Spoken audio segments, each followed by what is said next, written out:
Et nous retrouvons Nicolas Bauer pour sa chronique. L'écrivain algérien Boualem Sansal a été condamné à une peine de 5 ans de prison ferme par un tribunal algérien. Il a été jugé coupable d'atteinte à l'unité nationale car il avait rappelé une vérité historique sur la frontière entre l'Algérie et le Maroc. Les réactions en Europe sont unanimes ou presque pour défendre Boualem Sansal.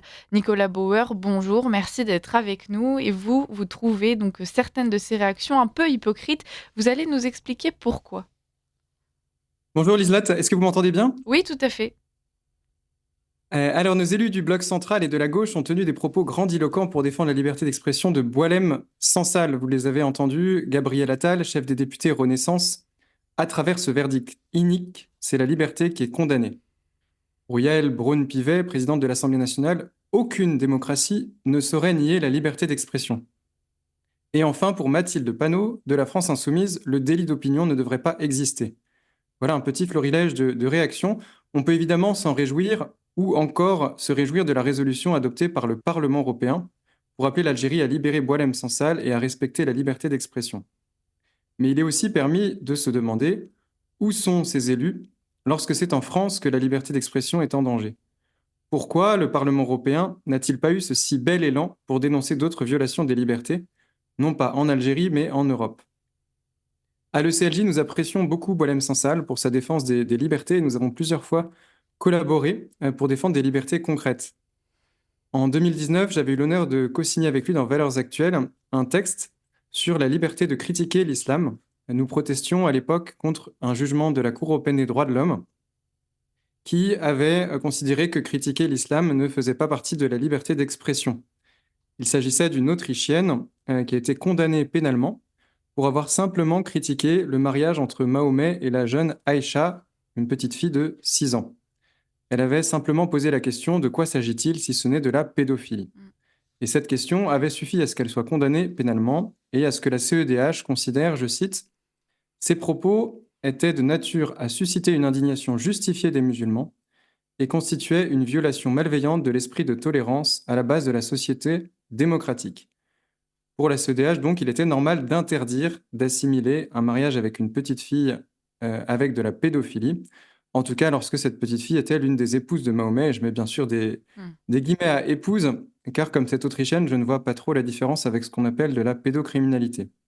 En tout cas, Boualem Sansal, face à ce jugement, avait fait partie de ceux qui avaient dénoncé l'équivalent en Europe d'un délit de blasphème, et donc il n'avait dénoncé cela pas seulement en Algérie, mais en Europe.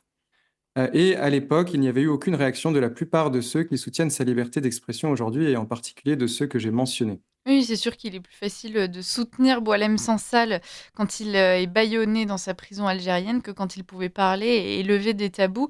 Boualem Sansal nous avait d'ailleurs fait l'honneur de venir sur Ligne Droite, chers auditeurs, et je vous renvoie notamment à la grande interview qu'il nous avait donnée l'année dernière, disponible sur YouTube, Algérie-France, deux pays soumis à la conquête de l'islam. Nicolas Bauer, qui sont pour vous les vrais amis de Boualem Sansal en Europe, à part Ligne Droite? À part ligne droite et nous, oui. Ceux qui peuvent le mieux compatir à son sort, comme ligne droite, comme nous, avec sincérité en tout cas, ce sont ceux qui s'attaquent, comme lui, à l'une des causes principales des restrictions de liberté, qui est l'islamisation en Europe. Ils ont d'ailleurs réagi les premiers dès l'arrestation de Boualem Sansal en novembre 2024. 50 personnalités avaient à ce moment-là signé un appel, je ne sais pas si vous vous rappelez, Oui. avec notamment Philippe de Villiers, l'avocat Golnadel, Champax Meffray, journaliste et excellent chanteur, Louis Alliot, maire de Perpignan, ou encore l'historien Jean Sévillia, et Charlize Lott, Maud Kaufler, qui était à l'époque votre ancienne collègue chez Ligne Droite. Mm.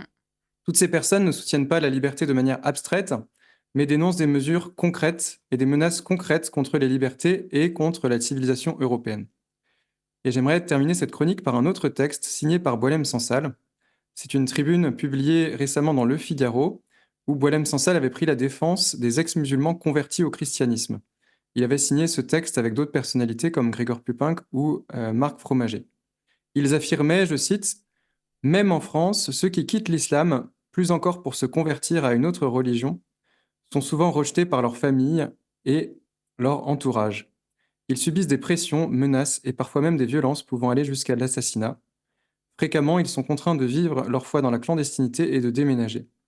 Une telle situation est inacceptable en France, terre de chrétienté et de liberté. C'est donc Boualem Sansal qui parle. Mmh. Cette tribune contenait plusieurs propositions pour protéger la liberté des musulmans de rejeter l'islam et de se convertir au christianisme. On ne peut que leur souhaiter de pouvoir exercer cette liberté. En tout cas, les musulmans ont pour cela le soutien de Boualem Sansal. Ouais. Merci Nicolas pour cette chronique. Il semble y avoir un petit espoir depuis lundi pour Boualem Sansal, puisque Emmanuel Macron et le président algérien Tebboune ont repris le dialogue à son sujet. Il faut maintenant espérer qu'Emmanuel Macron saura être plus convaincant pour le président algérien que sur le dossier des OQTF. C'est pas gagné, hein, mais on suivra ça sur ligne droite. C'est quand même ce qu'on souhaite, évidemment. Merci beaucoup Nicolas Bauer d'avoir été avec nous ce matin. Merci pour cette chronique et je vous dis Merci à la semaine Elisabeth. prochaine.